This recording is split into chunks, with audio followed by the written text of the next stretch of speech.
Shalom de Deus, amados, tudo bem? Eu sou a Leia Fernandes e esse é o Bíblia Simples. Nós estamos fazendo a leitura da Bíblia em ordem cronológica. Estamos fazendo essa leitura em um ano. Eu estou usando a versão NAA, a Nova Almeida atualizada, mas fique à vontade para usar a tua versão, a Bíblia que você tem em casa. Estamos no capítulo 1 de Josué. Deus anima Josué. Depois que Moisés, servo do Senhor, morreu, o Senhor falou a Josué, filho de Num, auxiliar de Moisés, dizendo: Moisés, meu servo, está morto. Prepare-se agora e passe esse Jordão, você e todo este povo, e entre na terra que eu vou dar aos filhos de Israel. Todo lugar em que eu puser... Cadê que planta? Todo lugar em que puserem a planta do teu pé, eu darei a vocês, como prometi a Moisés.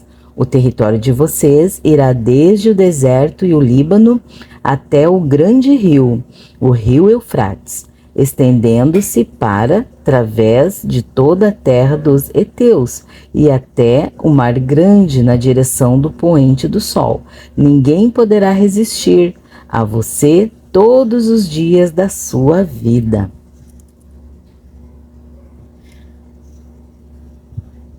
Assim como estive com Moisés, estarei com você. Não o deixarei, nem o abandonarei. Seja forte e corajoso, porque você fará este povo herdar a terra que, sob juramento, prometi dar aos pais de vocês. Tão somente seja forte e muito corajoso, para que você tenha o cuidado de fazer segundo toda a lei que o meu servo Moisés lhe ordenou.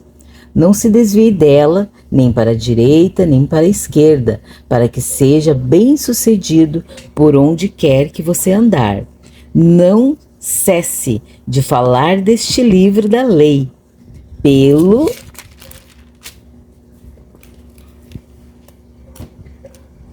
contrário, medite nele dia e noite, para que você tenha o cuidado de fazer segundo tudo que nele está escrito. Então você prosperará e será bem-sucedido. Não foi isso que eu ordenei? Seja forte e corajoso.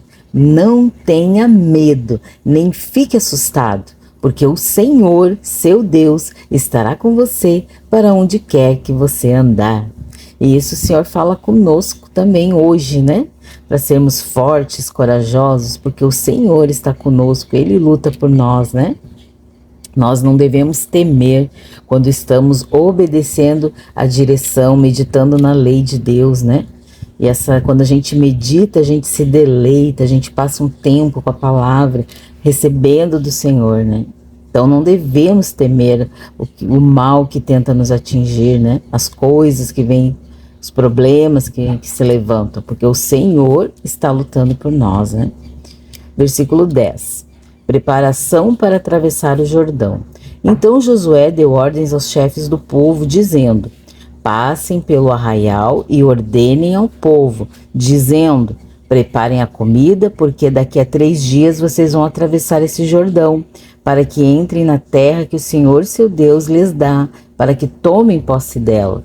Josué falou aos Rubenitas, aos Gaditas e à meia tribo de Manassés, dizendo: lembrem-se do que Moisés, seu servo, ordenou a vocês, dizendo: o Senhor, seu Deus, está dando descanso a vocês. Ele lhes dará essa terra, que as mulheres de vocês, as crianças e o gado fiquem na terra que Moisés lhes deu, deste lado do Jordão.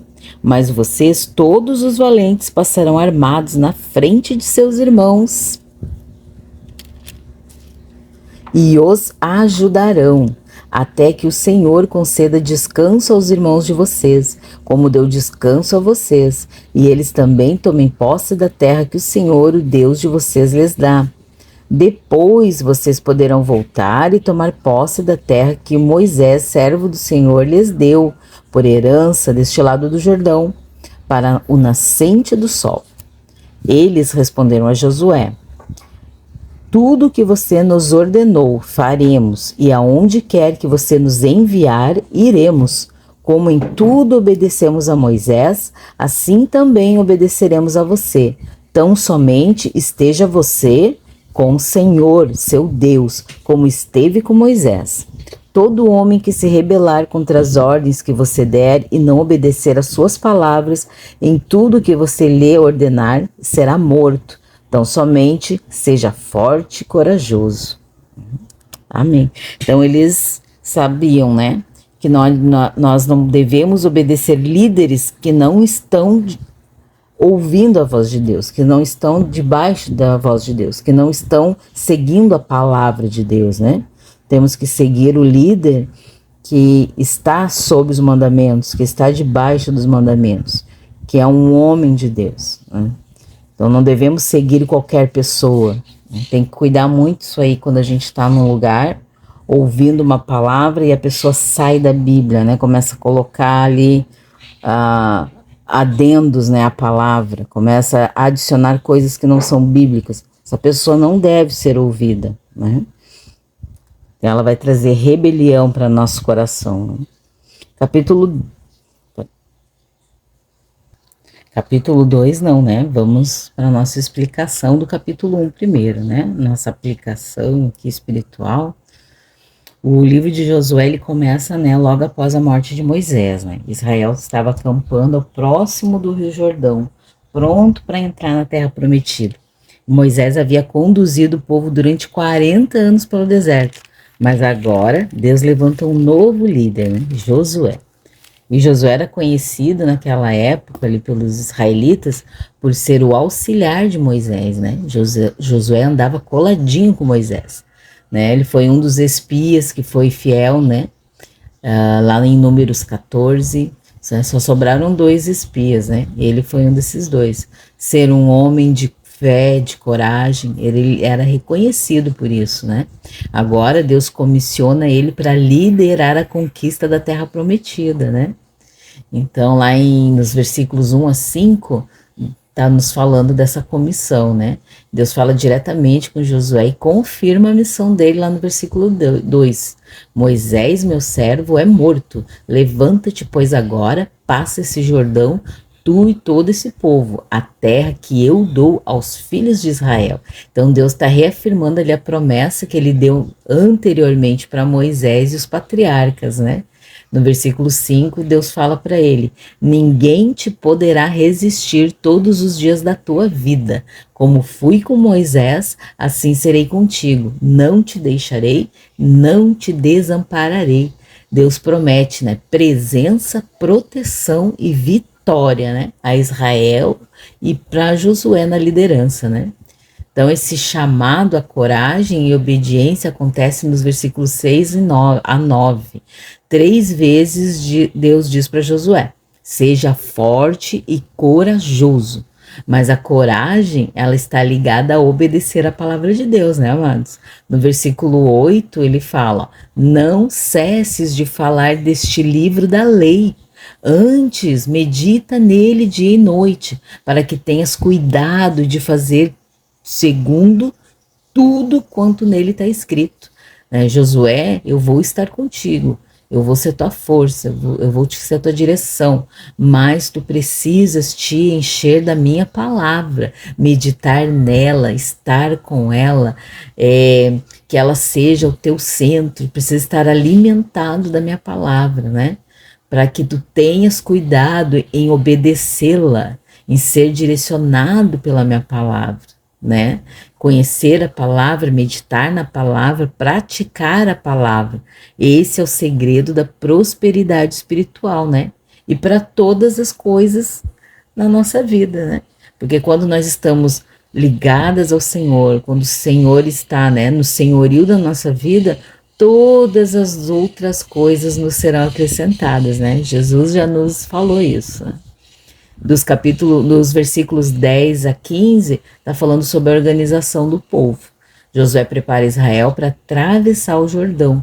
As tribos de Ruben, Gade e a meia tribo de Manassés haviam recebido terra antes do Jordão, né?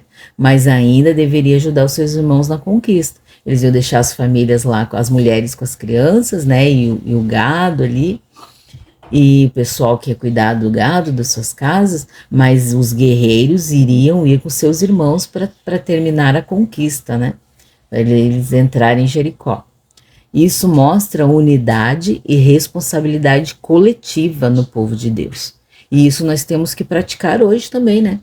Buscar a unidade, buscar a responsabilidade coletiva, né? Tanto dos afazeres espirituais, quanto dos afazeres com o templo, né? Com as coisas. Às vezes tem uma reunião, tem um momento de oração, tem uma visita e a gente chega atrasado, chega com má vontade, não se prepara para aquele momento. Isso é responsabilidade coletiva também, né? Compromisso com o povo.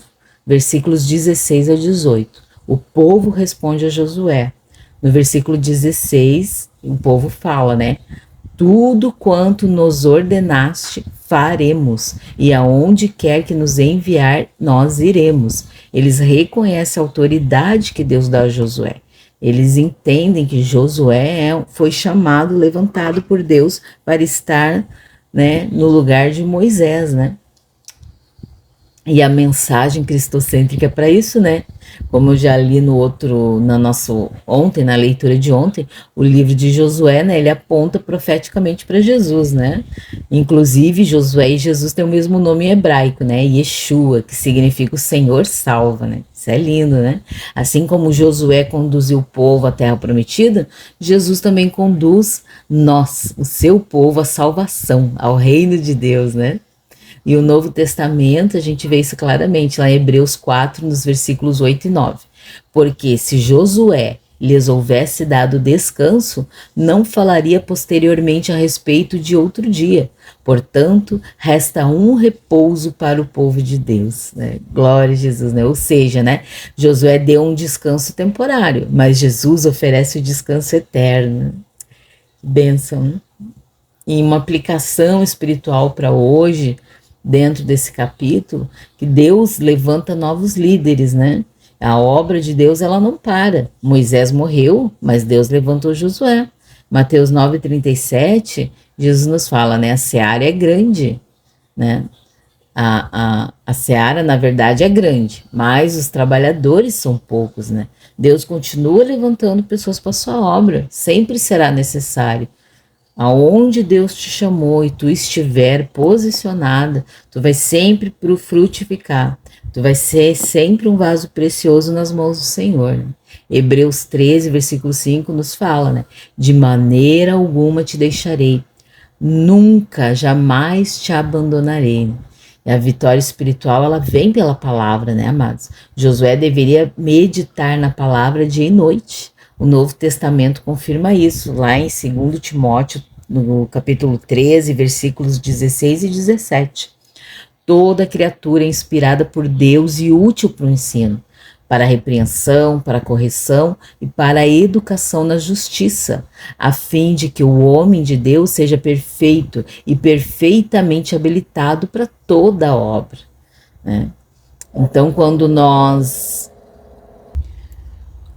mergulhamos na palavra e deixamos, né, ela entrar no nosso coração, deixamos elas nos ensinar, nos exortar, nos confrontar, né, trazer a repreensão, a correção, nos educar na justiça, isso vai aperfeiçoar, né, vai nos habilitar para exercermos a obra de Deus, né, para sermos vaso de bênção, vaso de honra perante o Senhor, né. Deus, ele nos chama para coragem. A vida cristã exige isso, exige fé e coragem. A gente vê pelos nossos irmãos, né, aqui na igreja primitiva, aqui na Bíblia.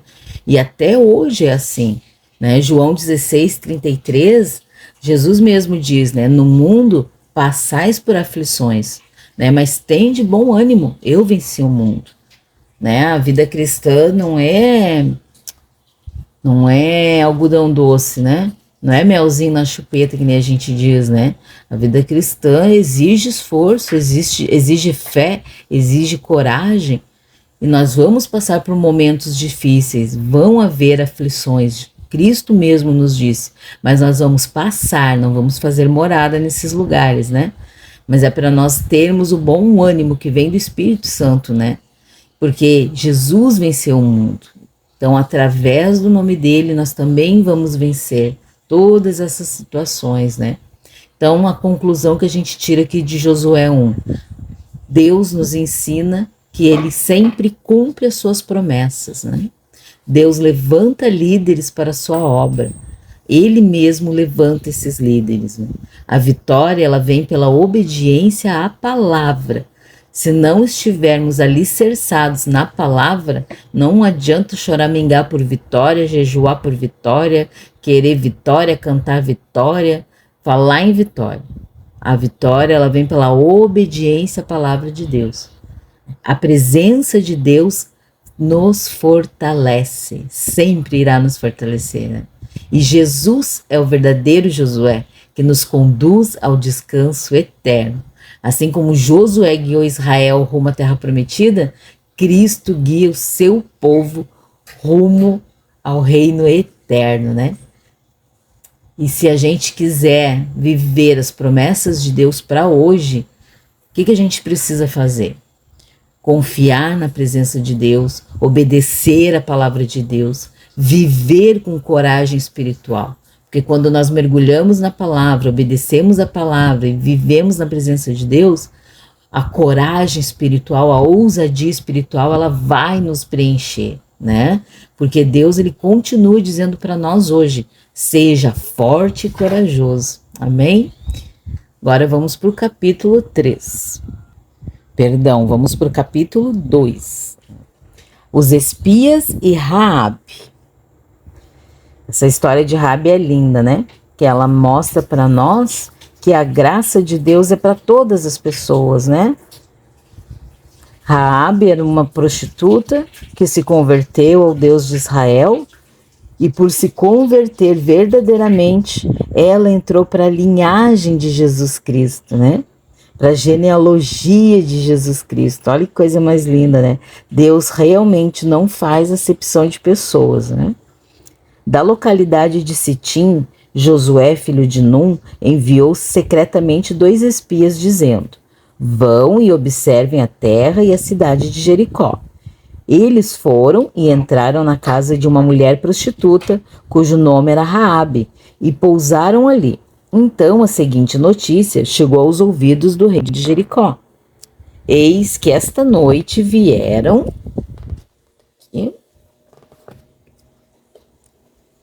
aqui uns homens dos filhos de Israel para espiar a terra.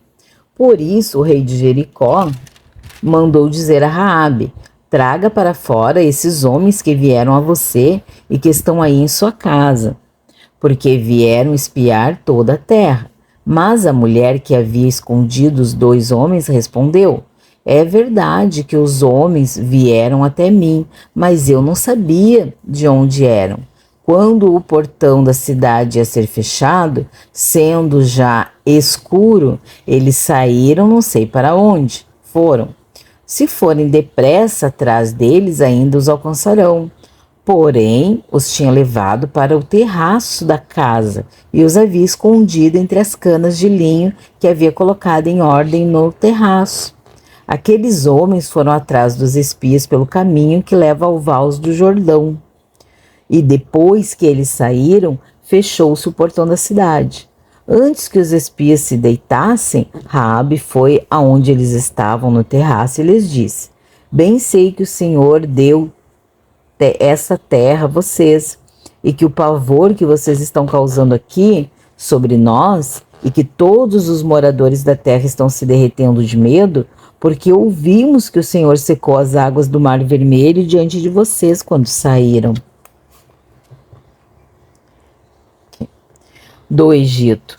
Também ouvimos o que vocês fizeram com os 2 reis amorreus, Seom e Og, que estavam do outro lado do Jordão, os quais vocês destruíram. Quando ouvimos isso, nosso coração se derreteu, todos ficamos desanimados por causa da presença de vocês, porque o Senhor, o Deus de vocês, é Deus em cima dos céus e embaixo na terra. E agora jurem pelo Senhor que, assim como usei de misericórdia para com vocês, vocês também usarão de misericórdia para com a casa de meu pai, e que me darão um sinal certo de que conservarão a vida de meu pai e de minha mãe, dos meus irmãos e das minhas irmãs, com tudo que eles têm, e de que livrarão a nossa vida da morte. Então os homens lhe disseram: a nossa vida responderá pela de vocês. Se vocês não denunciarem esta nossa missão, e quando o Senhor nos der essa terra, usaremos de bondade e de fidelidade para com você. Então ela os fez descer por uma corda pela janela, porque a casa em que ela morava estava construída sobre a muralha da cidade. E disse a eles: vão para o monte, para que os perseguidores não os encontrem.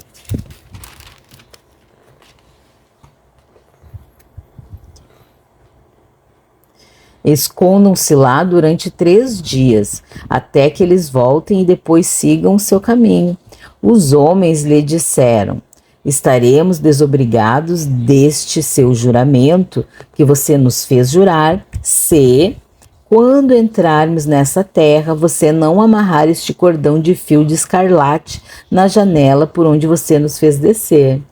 Esse fio de escarlate é o sangue de Jesus, né, amados? E se você não reunir em sua casa o seu pai, a sua mãe, os seus irmãos e toda a família de seu pai? Quem sair para fora da casa será responsável pelo que lhe acontecer, e nós seremos inocentes. Mas se alguém puser a mão em alguém que estiver com você dentro de casa, nós seremos responsáveis. E, se você denunciar esta nossa missão, estaremos desobrigados do juramento que você nos fez jejuar. E ela disse: que seja assim como vocês disseram. Então Raabe os despediu e eles se foram, e ela amarrou o cordão de escarlate na janela. Os espias foram e chegaram ao monte e ficaram lá durante 3 dias, até que os perseguidores voltaram a Jericó, porque os perseguidores os procuraram por todo o caminho, porém não os acharam. Assim os 2 homens voltaram, desceram do monte, passaram o rio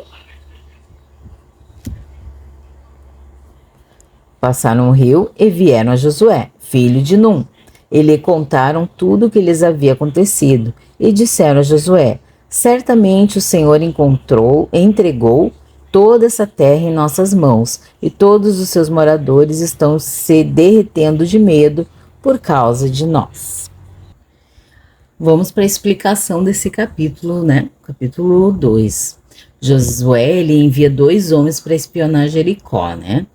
No versículo 1 fala assim: enviou, pois, Josué, filho de Num, 2 homens secretamente de Sitim como espias, dizendo: ide, vede a terra de Jericó. Eles entraram na casa de Raabe, possivelmente para não levantar suspeitas, né? Pois viajantes eram comuns ali. Raabe esconde os espias, né? Nos versículos 2 a 7, o rei de Jericó descobre que os espias israelitas estão na cidade e manda procurá-los, né? Raabe não esconde os espias no telhado. Raabe, então, esconde os espias no telhado entre os feixes de linho e despista os soldados. E isso mostra, né, coragem e também mostra fé, né? E a declaração de Raabe nos versículos 8 e 11 é uma das partes mais importantes desse capítulo 2, né? Ela diz para os espias bem assim lá no versículo 9: bem sei que o Senhor vos deu essa terra. Ela reconhece que o Deus de Israel é verdadeiro, e ela menciona os milagres que Deus fez, né? A abertura do Mar Vermelho, a derrota dos 2 reis amorreus, né? E no versículo 11, ela continua falando: porque o Senhor, vosso Deus, é Deus em cima dos céus e embaixo da terra. E essa é uma confissão de fé muito poderosa, né? Ela tinha noção de quem era o Deus Todo-Poderoso, né? E daí ali dos versículos 12 ao 21, eles fazem um pacto de salvação, né? Raabe pede misericórdia para ela e para a família dela quando Israel fosse voltar lá para conquistar Jericó. E os espias concordam com essa condição. Ela deveria colocar um cordão vermelho na janela de sua casa, né? E esse sinal identificaria a casa dela quando a cidade fosse destruída. né? E esse sinal, né, é o sangue de Jesus, né? Ali o sangue do cordeiro estava sob a janela dela, então não entraria morte na sua casa, assim como foi lá no Egito, né? E o relatório dos espias, lá no versículo 22 e 24, eles retornaram para Josué falando, né? Certamente o Senhor entregou toda essa terra nas nossas mãos. A fé de Raabe acabou confirmando, né, que Deus já estava preparando a vitória de Israel, porque ela falou para os espias, né, que todos eles estavam amedrontados por tudo que Deus já tinha mostrado, né, os seus feitos, seus milagres, né, o seu cuidado com o seu povo, né, com o povo de Israel. E a mensagem cristocêntrica, né, foi primeiro porque Raabe, ela foi alcançada, né, pela graça de Deus, né, que era uma mulher considerada pecadora. E ela aparece na genealogia de Jesus, né? Porque ela se converte a esse Deus, né? Ela se converte ao Deus de Israel, reconhecendo o seu poder, o seu cuidado, o seu amor com o seu povo, né? E ela acaba, né, aparecendo na genealogia de Jesus, né? Salmão gerou de Raabe a Boaz, né? Então Salmão e Raabe foram os pais de Boaz, né? Que coisa mais linda, né? Ou seja, né? Deus transformou a história dela e a colocou na linhagem do Messias. Isso mostra que a graça de Deus alcança qualquer pessoa, né? Não é porque eu não sou judeu, eu não sou de uma linhagem tal, não sou não importa a tua raça, não importa a tua nação, não importa toda a Bíblia, né? Nós vemos o Senhor alcançando as pessoas, né? Conforme o seu coração é quebrantado e recebe o Senhor como Deus único, né? É o cordão vermelho, né, como um símbolo de redenção nessa história toda, né? O sangue de Jesus, né? Ele lembra, né, o sangue de Cristo que salva, né? Assim como o sangue do Cordeiro protegeu Israel no Egito, agora o sinal vermelho protegeria Raabe. Isso aponta profeticamente para Jesus, né? O sangue de Cristo. Lá em 1 Pedro, no capítulo 1, versículos 18 e 19, ele escreve: sabendo que não foi mediante coisas corruptas que fostes resgatados. Né? Nós não fomos resgatados por coisas corruptíveis, né? Mas pelo precioso sangue de Cristo, como de cordeiro, sem defeito e sem mácula. Assim foi resgatada a família de Raabe junto com ela, né? E a aplicação espiritual para hoje, né, nos fala da fé verdadeira que transforma vidas. Raabe vivia uma vida pecaminosa, mas quando ouviu sobre Deus, ela decidiu crer. E no Novo Testamento, cita o nome dela como exemplo de fé, lá na galeria, né, dos heróis da fé, em Hebreus 11, versículo 31. Pela fé, Raabe, a meretriz, não pereceu como os desobedientes, porque escolheu em paz os espias. Ela se posicionou em Cristo, né? E a fé verdadeira se manifesta em ações. Raabe não apenas acreditou, ela agiu, ela se posicionou, ela ajudou aqueles homens, né, os espias que estavam lá. Em Tiago 2,25, Tiago nos escreve: de igual modo, não foi também justificado por obras a meretriz Raabe, quando acolheu os emissários e os fez partir por outro caminho, né? Então a fé bíblica, ela sempre produz atitudes. Quando realmente o nosso coração está cheio da mensagem da palavra de salvação, está reconhecido, foi confrontado pelo Espírito Santo, nós vamos produzir frutos através de atitudes, posicionamentos, né? Modo de vida, né? E também aqui nós estamos falando que Deus, ele salva famílias, resgata famílias. Raabe pediu salvação não apenas para ela, né, mas pediu salvação para sua casa, para sua família. E isso ecoa um princípio espiritual muito maior, né? Lá em Atos 16, versículo 31, próprio Paulo nos escreve, né? Crê no Senhor Jesus e serás salvo, tu e tua casa. Então, a conclusão disso, né? Josué 2 revela duas grandes verdades espirituais.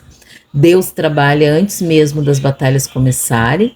A fé pode surgir nos lugares mais improváveis.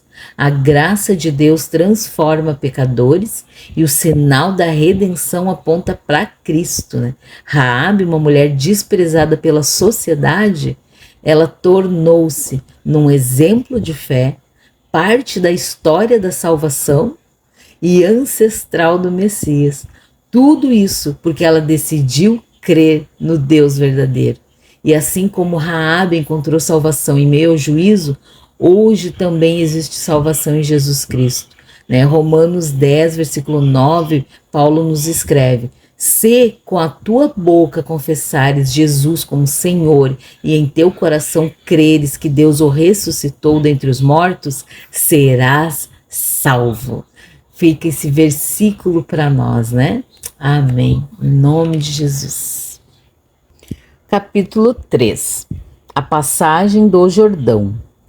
Josué se levantou de madrugada e, tendo ele e todos os filhos de Israel partido de Sitim, vieram até o Jordão e pousaram ali antes que passasse. A passagem do Jordão aconteceu no ano 1404 a.C. Ao fim desses 3 dias, os oficiais passaram pelo meio do arraial e deram ordens ao povo, dizendo: quando vocês virem que os sacerdotes levitas estão levando a arca da aliança do Senhor, seu Deus, saiam também do lugar em que vocês estão e sigam a arca. Contudo, deixem uma distância de cerca de 1 quilômetro entre vocês e a arca. Não se aproximem dela. Dessa forma, vocês saberão o caminho pelo qual devem ir, visto que nunca antes passaram por tal caminho. Josué disse ao povo: santifiquem-se, porque amanhã o Senhor fará maravilhas no meio de vocês. E também falou aos sacerdotes, dizendo: levantem a arca da aliança e passem adiante do povo, né? Vão à frente do povo. Levantaram, pois, a arca da aliança e foram andando adiante do povo. Então o Senhor disse a Josué: hoje começarei a engrandecer vocês aos olhos de todo Israel, para que saibam como estive com Moisés, assim estarei com você. Portanto, você dará uma ordem aos sacerdotes que levam a arca da aliança, dizendo: quando chegarem às margens das águas do Jordão, parem ali. Então Josué disse aos filhos de Israel: venha cá e ouçam as palavras do Senhor seu Deus. Josué continuou: nisto vocês saberão que o Deus vivo está no meio de vocês, e que sem falta expulsará de diante de vocês os cananeus, os heteus, os heveus, os ferezeus, os girgazeus, os amorreus e os jebuseus. Eis que a arca da aliança do Senhor de toda a terra vai passar o Jordão na frente de vocês.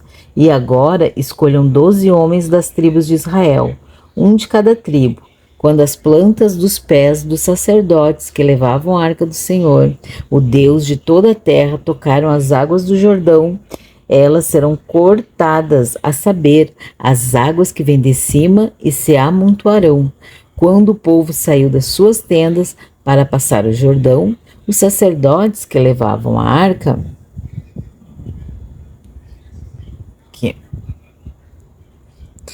da aliança iam adiante do povo. E quando os que levavam a arca chegaram ao Jordão e os seus pés se molharam na beira das águas, porque o Jordão transbordava sobre todas as suas ribanceiras durante todo o tempo da colheita, as águas que vinham de cima pararam de correr, levantaram-se no montão, numa grande distância até a cidade de Adã, que fica ao lado de Sartã, e as águas que desciam ao mar da Arabá, que é o mar salgado, foram completamente cortadas. Então o povo passou de diante de Jericó. Porém, os sacerdotes que levavam a arca da aliança do Senhor pararam firmes no meio do Jordão, e todo Israel passou a pé enxuto, atravessando o Jordão.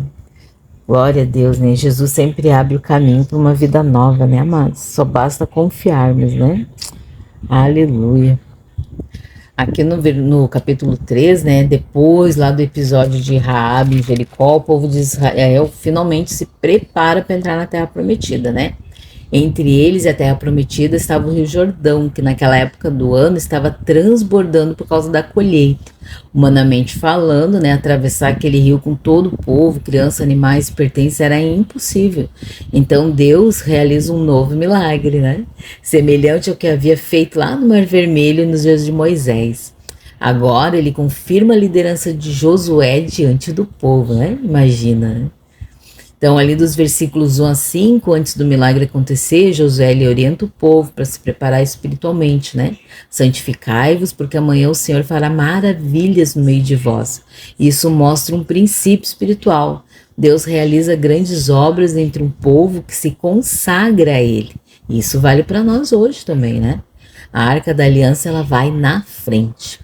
Versículos 6 a 11, a Arca da Aliança deveria ir à frente do povo, porque ela representava a presença de Deus e a aliança de Deus com Israel. O povo deveria manter uma distância de reverência à arca, né? Isso mostrava que Deus estava conduzindo o caminho. Oh, bênção! E nos versículos 12 a 17 fala do milagre do Jordão. Quando os sacerdotes que carregavam a arca colocaram os pés no Jordão, algo extraordinário aconteceu, né? No versículo 16 diz assim: pararam as águas que vinham de cima, levantando-se num montão muito longe da cidade de Adã. O rio simplesmente parou de correr, permitindo que o povo atravessasse em terra seca. E esse milagre confirma duas coisas, né? Deus estava com Josué e Deus estava cumprindo a sua promessa com Israel. E a mensagem cristocêntrica, né, para esse capítulo, né, ela vem de várias maneiras, né? Assim como Israel precisou atravessar o Jordão para entrar na promessa, a humanidade precisa atravessar da morte para a vida espiritual. E isso acontece por meio de Cristo, né? João 5, versículo 24, quem ouve a minha palavra e crê naquele que me enviou tem a vida eterna, não entra em juízo, mas passou da morte para a vida. Assim como Deus abriu o caminho no Jordão, Cristo Jesus abriu o caminho da salvação, né? A arca, como símbolo da presença de Deus para nós, ela aponta, né, para essa presença de Deus no meio do povo. Lá no Novo Testamento, essa presença era revelada plenamente em Cristo. João 1,14, né? E o Verbo se fez carne e habitou entre nós. Jesus, ele é a manifestação plena da presença de Deus, né? Que esteve aqui no nosso meio, que habitou entre nós, né? Deus, ele abre sempre os caminhos impossíveis. Quando precisar, Deus vai abrir o caminho para você, meu amado. O Jordão, ele transbordava, não tinha como eles passar, mas Deus abriu um caminho.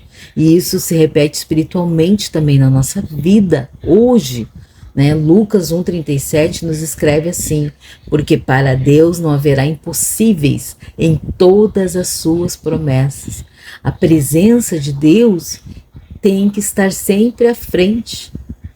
Estar no nosso coração, estar guiando a nossa caminhada, estar direcionando os nossos pés, estar direcionando a nossa vontade, as nossas atitudes.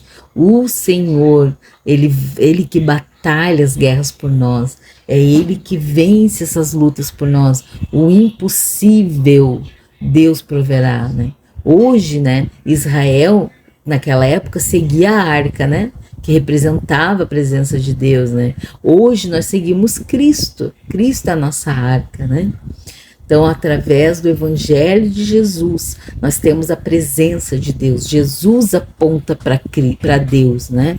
João 10, 27, próprio Cristo fala: as minhas ovelhas ouvem a minha voz, e eu as conheço, e elas me seguem, né? Então, isso está nos gerando uma segurança, cuidado, pastoreio de Jesus sobre as nossas vidas, né? Então a santificação também, ela precede milagres. Antes do milagre, Josué disse para o povo, né? Santificai-vos. E o Novo Testamento também nos confirma isso. Isso é para nós também hoje. Em 1 Pedro, capítulo 1, versículo 15 e 16. Sede santos também vós mesmos em todo o vosso procedimento, porque escrito está: Sede santos porque eu sou santo. Jesus falou isso, né?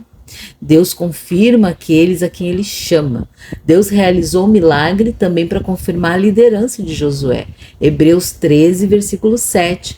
Lembrai-vos dos vossos guias, os quais vos pregaram a palavra de Deus. Deus levanta e confirma.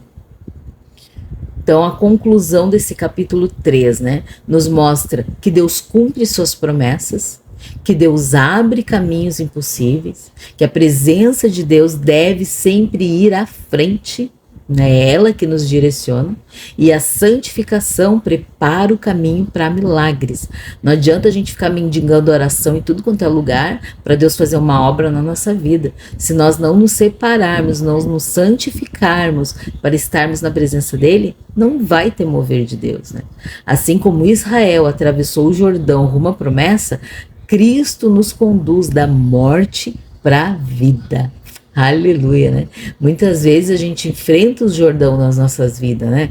Problema, desafio, né? Coisas que aos nossos olhos parecem impossíveis, né?